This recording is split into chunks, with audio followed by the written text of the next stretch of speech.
राजस्व मंत्री और बीजेपी की राज्य इकाई के अध्यक्ष चंद्रशेखर बावनकुले ने सुधाकर बड़गुजर को लेकर स्पष्टीकरण देते हुए उनके बीजेपी में शामिल होने को लेकर सस्पेंस बरकरार रखा है। ठाकरे के नेता सुधाकर बड़गुजर मंगलवार को बीजेपी में शामिल हो सकते हैं। इसको लेकर चंद्रशेखर बावनकुले ने कहा कि उन्हें सुधाकर बड़गुजर के बीजेपी में शामिल होने में कोई जानकारी नहीं है।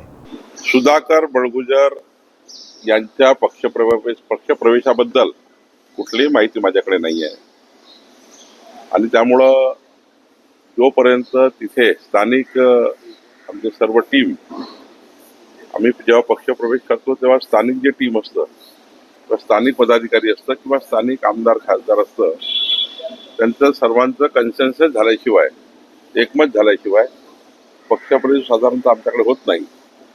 सुधाकर बड़गुजरच्या पक्षप्रवेशाबद्दल मला कुठलीही माहिती नाही।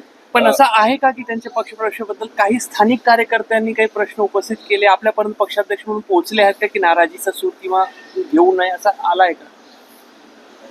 स्थानिक नाशिकच्या पदाधिकाऱ्यांचा काही विरोध या पक्षप्रवेशाला आहे आणि कारण निवडणुकीच्या राजकारणामध्ये जेव्हा आपण एकामेकाविरुद्ध लढतो आणि आता निवडणुकीला केवळ 6 महिने झाले आहे त्यामुळे साधारण एक विरोधाची भावना असतं आणि त्यामुळे साधारण नाशिकमध्ये थोडा विरोध आहे।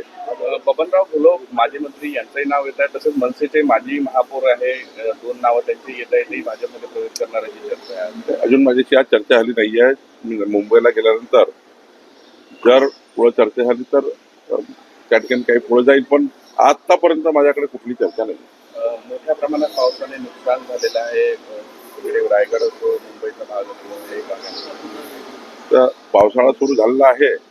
काही पीक पाणी आपण जे उन्हाळी लावतो त्या उन्हाळीमध्ये लावताना जो आता साधारणतः जून मध्ये पीक पाणी निघतं, जसं धान आहे, काही मिरची आहे, मोठ्या प्रमाणावर त्या ठिकाणी फळबाग आहे, मोठ्या प्रमाणावर त्या ठिकाणी बागायती पिकं आहेत, त्यांचं नुकसान मोठ्या प्रमाणात झालं आहे। पण माननीय मुख्यमंत्र्यांनी मागच्या कॅबिनेटमध्ये आणि याही कॅबिनेटमध्ये नुकसान भरपाईचा आढावा काय काय आहे ते घेण्याचा प्रयत्न मुख्यमंत्री करतात।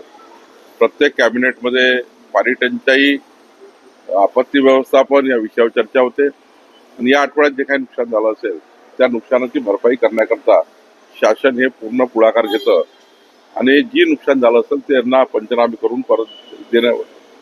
करून नुकसान भरून देण्याची शासनाची भूमिका आहे। उमरेडमध्ये काही मायनिंग झोन मध्ये रस्ते खराब झाल्याची गोष्ट समोर आली, ती आपण त्वरित सिमेंट रस्त्यासंदर्भात निर्देश दिले, 80 कोटीचा रस्ता बनवता असे निर्देश। मधात एबीपी माझानी संपूर्ण एक वस्तुस्थिती एका रस्त्याची मांडली होती। गोष्ट खरी आहे की मोठ्या प्रमाणावर दगडखान मुरुमखान यामुळे एक फार चांगला रस्ता उद्ध्वस्त झाला, त्यामुळे 12-13 गावांना जाण्याचा रस्ता नाही आहे।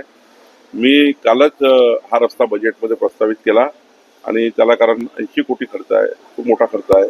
मायनिंग फाउंडेशन किंवा जिल्हा नियोजन समितीतून तो होत नाही, त्यामुळे जुलैच्या अधिवेशनामध्ये हा रस्ता मंजूर करू बजेटमध्ये आणि दिवाळीपर्यंत या रस्त्याचं काम चालू होईल।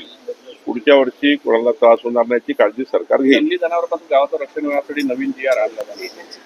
हा जंगली जनावरांसाठी आम्ही या ठिकाणी मोठ्या प्रमाणावर शेतकऱ्याच्या म्हणजे वनाला लागून असलेल्या जमिनी, बफर झोनमध्ये असलेल्या जमिनी शेतकऱ्याकडनं 50,000 रुपये एकरी मुख्यमंत्री सौर वाहिनी योजना धर्तीवर आम्ही घेणार आहोत। त्या ठिकाणी बांबूची लागवड, त्या ठिकाणी ग्रासलँड डेव्हलपमेंट करणार आहोत, जेणेकरून जे वाघाची शिकार होतात माणसं, जे शेती करता माणसं वावरात शेतात जातात, शेतकरी जातात, शेतमजूर जातात आणि त्यामुळं वाघ त्या ठिकाणी हल्ला करतो। जर या जमिनी बफर झोनमधल्या जमिनी किंवा वनामधल्या जमिनी ज्या खाजगी मालकीच्या आहेत त्या जर सरकारने 50,000 रुपये एकरी घेतल्या तर पुढच्या काळामध्ये त्या जमिनीवर फॉरेस्ट लँड डेव्हलपमेंट म्हणजे ग्रासलँड डेव्हलपमेंट करू आणि सोबत बांबूचं डेव्हलपमेंट करू। आता लवकरच GR येतो आहे आणि सर्व बफर झोनच्या जमिनी आम्ही रेंटवर घेण्याची तयारी सुरू केली।